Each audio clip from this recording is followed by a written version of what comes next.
Assalamualaikum warahmatullahi wabarakatuh. Nama saya Syarif Hidayatullah dari kelas 10 OTKP 1. Jawaban ulangan akhir semester ganjil. 1. Teks laporan hasil observasi adalah laporan yang dibuat dan berisi serangkaian struktur tentang pengamatan hasil dari mengamati suatu objek. 2. Pernyataan umum berisi pendahuluan tentang hal umum mengenai suatu objek. Deskripsi bagian berisi uraian mengenai hasil pengamatan objek yang ingin disampaikan. Deskripsi manfaat berisi manfaat atau kegunaan suatu pengamat dalam kehidupan. 3. Nomina, kalimat pada teks yang menggunakan kata kerja. Verba, yaitu kalimat yang menggunakan kalimat kerja seperti ambillah dan sebagainya. Konjungsi, yaitu kalimat yang menggunakan kata penghubung. Pronomina, yaitu kalimat yang menggunakan kata ganti. 4. Struktur kebahasaan teks eksposisi.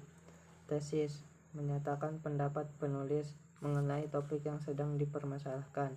Argumentasi, alasan sebagai bukti untuk memperkuat tesis. Penegasan ulang, penegasan kembali kepada tesis yang dipaparkan. 5. Kaidah kebahasaan teks eksposisi. Promina, yaitu kata ganti yang digunakan pada saat pernyataan pendapat pribadi. Konjungsi atau kata penghubung digunakan untuk memperkuat argumentasi. Kata leksikal terbagi 4. 1. Nomina, kata yang mengacu pada suatu objek. 2. Verba yang mengandung dasar pembuatan atau proses. 3. Adjektif, kata yang digunakan untuk menggambarkan sifat. 4. Adverbia, kata yang melengkapi informasi seperti tempat, waktu, dan suasana. 6. Struktur teks anekdot. 1. Abstrak, bagian awal teks yang memberikan gambaran umum. 2. Orientasi, bagian pada teks yang berisi awal mula suatu kejadian. 3. Krisis, bagian pada teks yang memuat pokok masalah. 4. Reaksi, bagian yang berisi penyelesaian masalah. 5. Koda, yakni bagian penutup pada masalah.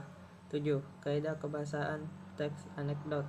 1. Menggunakan kata lampau seperti kemarin. 2. Menggunakan kata sambung seperti kemudian. 3. Menggunakan pertanyaan retosis. 4. Menggunakan kata kerja. 5. Menggunakan kata perintah dan kata seru. 8. Ciri-ciri hikayah. 1. Mengandung unsur yang terkesan mustahil, yaitu hal-hal yang secara logika tidak mungkin terjadi dalam kehidupan. 2. Anonim, yaitu identitas jelas penggunanya tidak pernah diketahui. 3. Istana, yaitu mengisahkan peristiwa yang mengambil latar belakang istana. 4. Tokoh utama dilengkapi kesaktian, yaitu unsur yang biasanya bersifat magis dan menjadikan tokoh utama lebih hebat. 5. Menggunakan alur bingkai, yakni alur yang memungkinkan terciptanya sebuah subcerita. 6. Menggunakan kata arkais, yaitu kata yang sudah tidak lagi digunakan karena dianggap kuno. 9. Nilai moral adalah berkaitan dengan pola tingkah laku. 2. Nilai sosial adalah berkaitan dengan hubungan antar manusia. 3.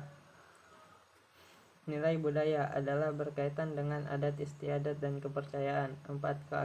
Nilai keagamaan adalah berkaitan dengan aturan dan menyangkut dengan Tuhan. 5. Nilai kepahlawanan adalah berkaitan dengan perjuangan. 6.